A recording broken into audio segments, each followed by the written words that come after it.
is she? I'm waiting for Michelle to show up. Apparently, she's the most dedicated baker, but nobody eats her creations at the end of all her hard work. I'm gonna help her make a cake that everyone will want to eat. I'm Yolanda Gampp from How to Cake It, and this is Save the Cake.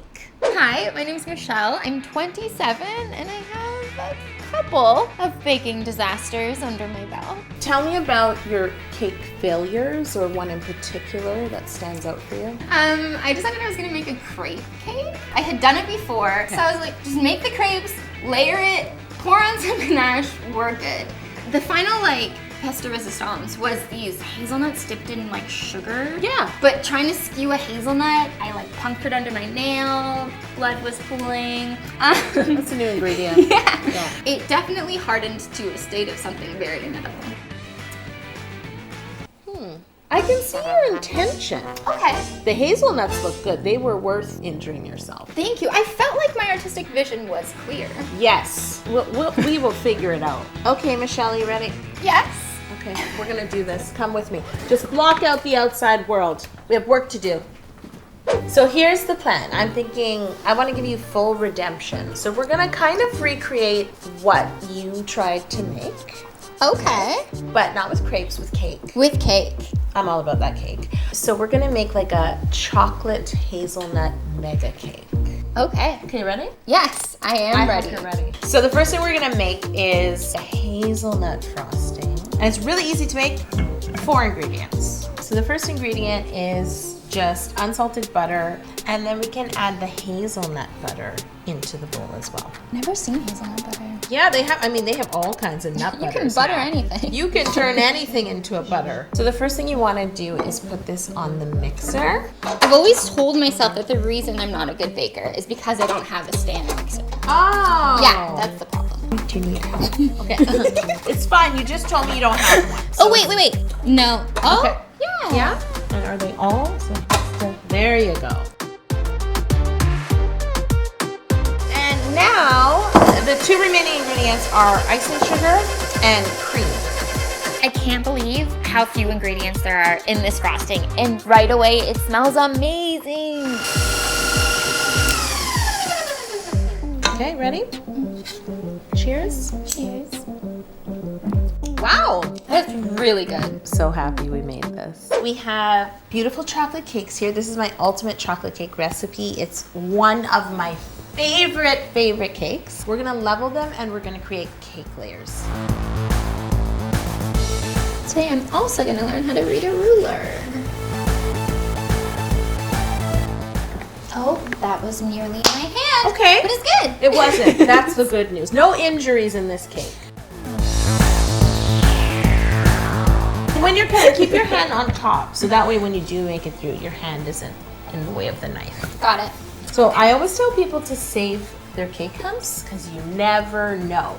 And the crew doesn't need any more cake humps, that's for sure. So this is Sir Squeeze-A-Lot. I filled him with simple syrup. Do you know what simple syrup is? It's just sugar and water. Boil it together Yes. and then cool. Thank you. That's exactly how I explain it. So Sir Squeeze likes to be squeezed, and you want to hold him completely upside down, not just tilted. I have never simple syruped anything. There is no way this cake is gonna be dry. I'm gonna have you fill this cake with not 1, not 2, but 3 fillings. Of course, we have our hazelnut frosting that you made, and then we have chocolate hazelnut spread, and we also have ganache. We're gonna put each one of our fillings into a piping bag fitted with the same size tip. Have you ever filled a piping bag? I've filled a sandwich bag. When you use a sandwich bag, which is a square, it's a square. That's all I should have to say to you. The plastic is cheaper. You just get a lot less control like that. Would you put a sandwich in a piping bag? I don't think so. And another element I like for a bit of crunch is we're gonna toss in some of these hazelnuts, okay? So I'm gonna teach you what I call the bullseye method. So we put our first cake layer down. The one key thing you wanna remember is you always put the sturdiest filling on the outside. In this case, it's our ganache. The next thing we can do is the chocolate hazelnut filling. And then the last ring is the hazelnut frosting. And you notice how I'm holding it kind of on the side. I'm not piping down because that will flatten it. The more you pipe as you go, you're gonna be like, I got this. You're gonna feel like a pro. So learning that the ganache, or whatever the sturdiest filling is, goes on the outside to build a good barrier can definitely save any of my future cakes from toppling down.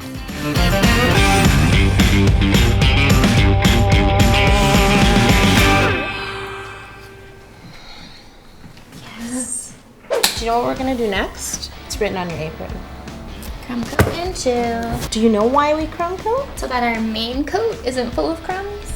Yes, it's to glue all the crumbs onto the cake. So what I like to do is just get some ganache onto my spatula. And I like to think about all the way down to the base and then working up and around to the top. Michelle knows what simple syrup is. She knows what crumb coating and chilling is. She doesn't seem as amateur as she let on. I think it's the way she's approaching her projects that's the problem. There you go. So now the crumb coat is set, and you can tell because no ganache. Ganache is actually the fastest setting crumb coat. Okay. So now you're going to ice the cake similar to how you crumb coated without crumbs. But same technique. You're icing all the way around, and you're actually putting on a layer. Now, the only warning I'll give you is ganache sets up quite fast and your cake is cold. So I'm not rushing you, but I kind of am. Got it. The only problem is when your cake is chilled underneath and you're icing with ganache, you kind of have to be faster than normal because it will set in place before you're even done smoothing it. Unfortunately, my icing skills aren't quite at Yolanda level yet. You want to ice the top, and don't be afraid to press and spread. She's going too slowly for what I want to teach her. I tried to show Michelle how to use a cake comb so that we can run it through the cake and create these great lines and texture. But because the ganache is so cold, it's kind of like tearing off with the comb. From my side, I feel like I'm doing okay, but Yolanda seems worried that it's not working. It's horrifying because I can't see what is happening. Oh, Yeah, no. I can see where I'm ruining. When I finally stop to look at the cake, it's not so pretty. Don't fret. The comb didn't work. We don't need this comb. Bye, comb. We can save this cake, okay? So let's ice over the combing. Don't be afraid to press because you kind of want to erase that evidence of the combing. So how about, to make up for the fact that we, tried a few different things on the side, we can make it look rustic on purpose. Okay. So you can use the tip of a small spatula, and you can just do anything like go down and up and down and up. You know what I like about this? It's kind of tree trunky. I was gonna say that. It was like a miracle mistake because now it matches. See? Yolanda has the brilliant idea to start an more abstract and rustic design, kind of moving up and down the cake. And within seconds, we both realized it looks just like bark, which matches the log it's on. How do you feel? It's beautiful. It really is beautiful. The cake wound up even better than it was supposed to be.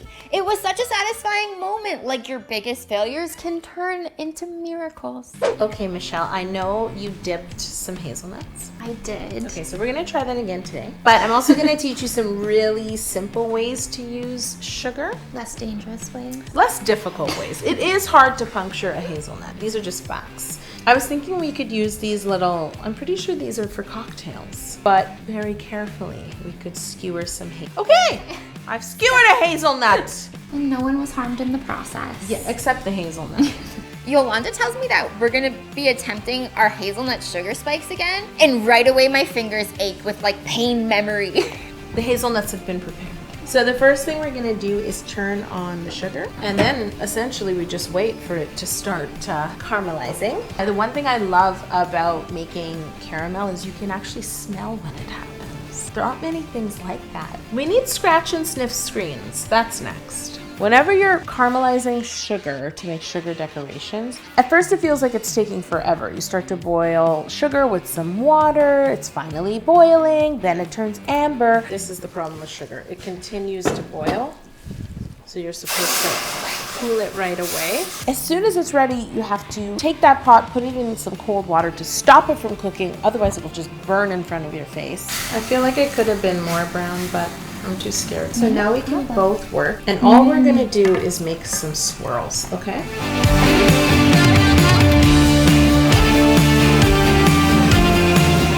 Discovering that sugar work is difficult no matter who's doing it. This is a sticky mess. I wonder if I can make a shape, like a heart. There you go. Do you want to try it on the ladle? I can hold the ladle and you can drizzle the sugar over it. Michelle, really carefully, you're just gonna like rest your hand on this and then sort of try and turn it off in the direction of the ladle. I don't think it's gonna come off in one piece. Please don't break, please don't break, please don't break. But it's still broke. It's still beautiful and abstract. This is perfect for dipping hazelnuts because it's a little more resistant. I'll hold the pot and we're gonna just swirl the hazelnut in and then you're gonna pull. Michelle is on a roll. She hasn't stabbed herself while piercing a hazelnut. She made a heart-shaped sugar decoration. Everything's looking great. The biggest problem is that we don't have enough hands to hold up the dipped hazelnuts. Here's the problem, I want to put it down. I need more hands! Hold on. Most people aren't used to seeing gold on a cake, so it's a great way to amp up a cake. So this is gold luster dust. I like to just dab it onto a makeup brush and then dry brush it onto these hazelnut chocolates. Now your cake will be gorgeous, decadent, and luxurious. I'm like a leprechaun.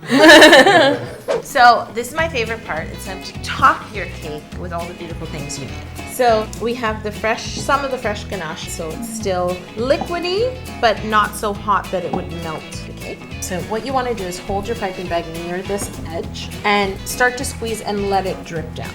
If you don't want it to drip all the way down, you don't squeeze that hard. Anywhere you want it to drip more, you squeeze harder. But you definitely want to remember to keep turning your cake as you go. Now that you're done, drag it to the center and start to squeeze it all up. You're going to use this and you're going to spread it to the edge. Now be careful when you're going to the edge. You don't want to ruin the beautiful drips you created on purpose. Okay, so let me take this.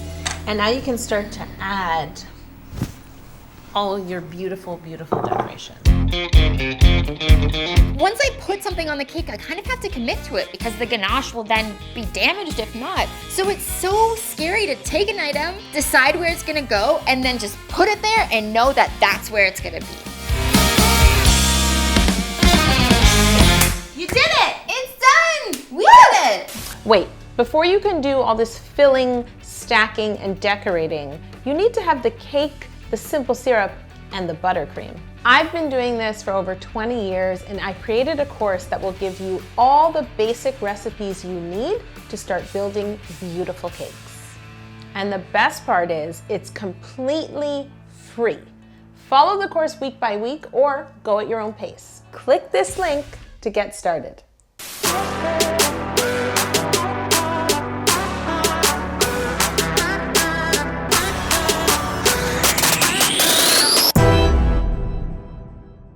Oh my gosh, seeing the cake done is it's insane. I cannot believe after all of this work, it is here in front of me. Okay, Michelle, we're at your house. This is the big day. Are you ready? I'm ready. Are they ready? I don't think they could ever be ready for this. They are not ready for this, Jen. Let's go. Wow! Beautiful! Oh my God! I was ready about the elaborate part. Wow! It looks amazing. Amazing. I'm really excited to see if I can take these skills and then make beautiful creations on my own. It's a Michelle cake. Chocolate. Fantastic. Really good. I am going to be making the cake for the next holiday, and no one else is even going to bring a backup dessert. Michelle, you did such a great job. I'm really proud of you, and my work here is done. I'm gonna brave the storm and save another cake.